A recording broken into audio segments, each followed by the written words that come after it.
Welcome to Kojo Recaps.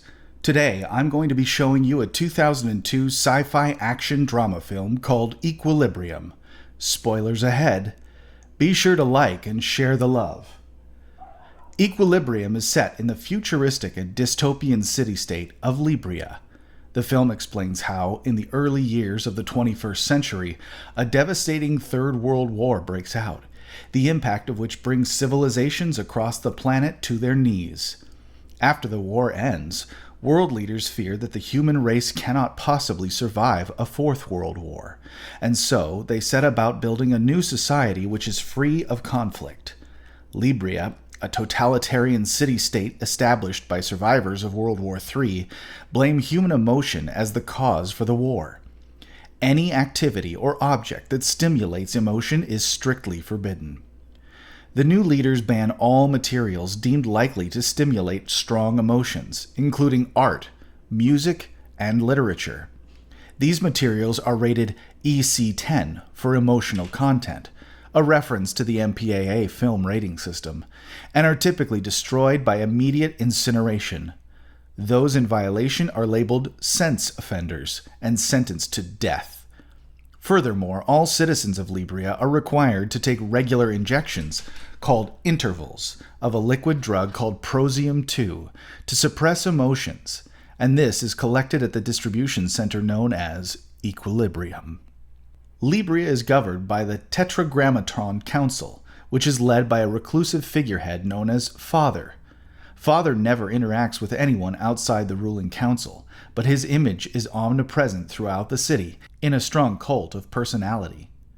The Tetragrammaton Council strives to create identical lives for all Librians and uses its police state apparatus to enforce unity and conformity.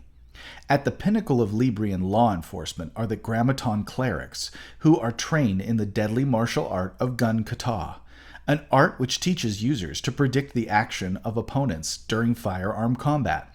The clerics exist for the purpose of locating and destroying EC10 materials, and for pursuing, apprehending, and, if necessary, terminating sense offenders, people guilty of using emotions. Despite the efforts of the police and clerics, a resistance movement exists in Libria, known as the Underground. Members of this movement are responsible for terrorist activity against Libria, specifically against the Prosium factories.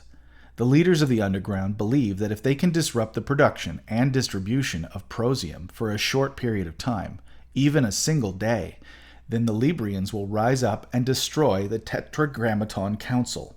The Underground operates within Libria itself, but also has contact with resistance groups residing in the Nethers, the ruins of cities destroyed during World War III. These outsiders hoard objects and artifacts from the old society before World War III, including art and literature. Subsequently, they are the targets of Librian death squads composed of police and clerics. The film's protagonist, Grammaton cleric First Class John Preston, is Libria's highest-ranking cleric.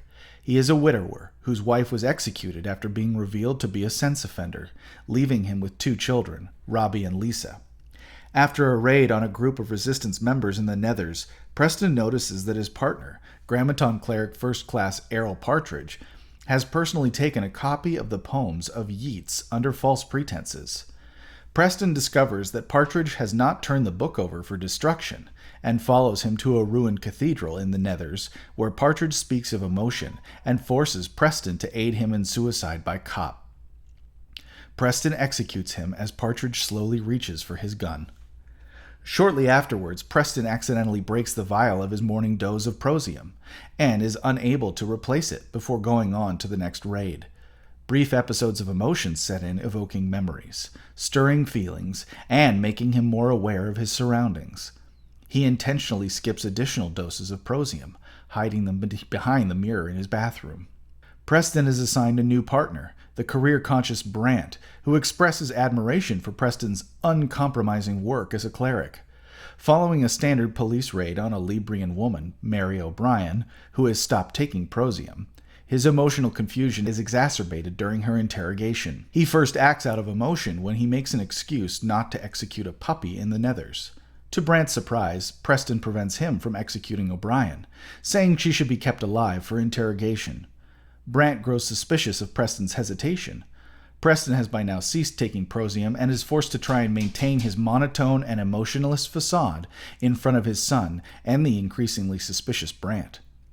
Over the course of the film, Preston's behavior increasingly mirrors that of Partridge in the beginning, even to the point of repeated dialogue.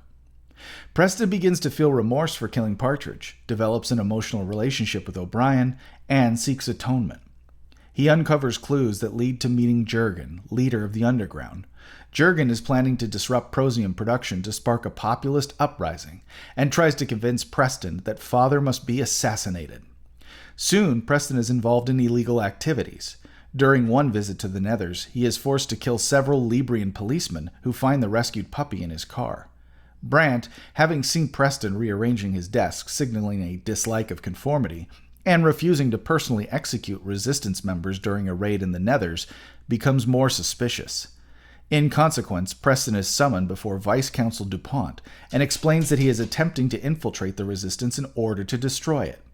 Vice Consul DuPont meets with Preston to reveal that there is a traitor in the upper ranks of the clerics. Although DuPont initially suspects it is Preston, he assigns him the task of unmasking the traitor.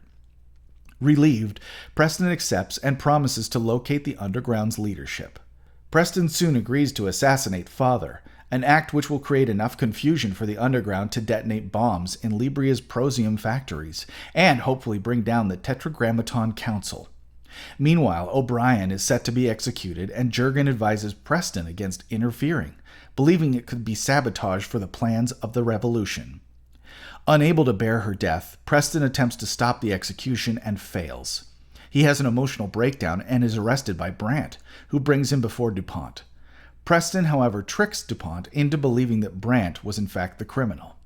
Apparently cleared, Preston is released. He returns home to destroy his stashed Prosium before police find it, and is confronted by his young son, who reveals to Preston that he and his sister have not taken Prosium for some time, and have hidden his cache of Prosium. As part of an elaborate plot formed within the Underground, the leaders of the resistance turn themselves in to Preston, who persuades DuPont to grant him an audience with Father. Preston arrives for his audience with Father and is confronted by Father in a sudden reversal. Via a telescreen, Father speaks to Preston, revealing that he has been aware of Preston's sense offense and has staged Brant's arrest in order to lull Preston into a false sense of security and allow him to think that his assassination scheme can go ahead. The face on the telescreen changes, revealing the face of Vice Consul DuPont, who explains that the real Father died years before, and that the Tetragrammaton Council elected DuPont as the new head of state. He taunts Preston, asking how it feels to betray the Underground. Enraged, Preston fights his way through an army of bodyguards to DuPont's office, using concealed pistols that he uses in order to reach Brant and DuPont. Preston and Brant face each other, using paired short swords against Preston, who easily dispatches Brant. Preston and DuPont then confront each other with handguns in a battle of gun kata masters, during which Preston manages to get the upper hand. Preston wins as DuPont pleads for his life, asking, "Is it really worth the price?" Paying homage to Partridge's last words, he responds, "I pay it gladly," and kills DuPont. Preston then destroys the propaganda machines which broadcast across Libria, and the device which projects holographic images of Father. Realizing that the Tetragrammaton Council is faced with a crisis, the Underground detonates their bombs and the prisoners are released. Preston watches with satisfaction from above as the Underground destroys Prosium manufacturing plants, signaling the beginning of the revolution. The film ends with a riot signaling the destruction of the Librian government. What do you think of the movie Equilibrium? Would you like to not have any feelings like the Librians? Let us know in the comment section below. Until next time, dear viewer.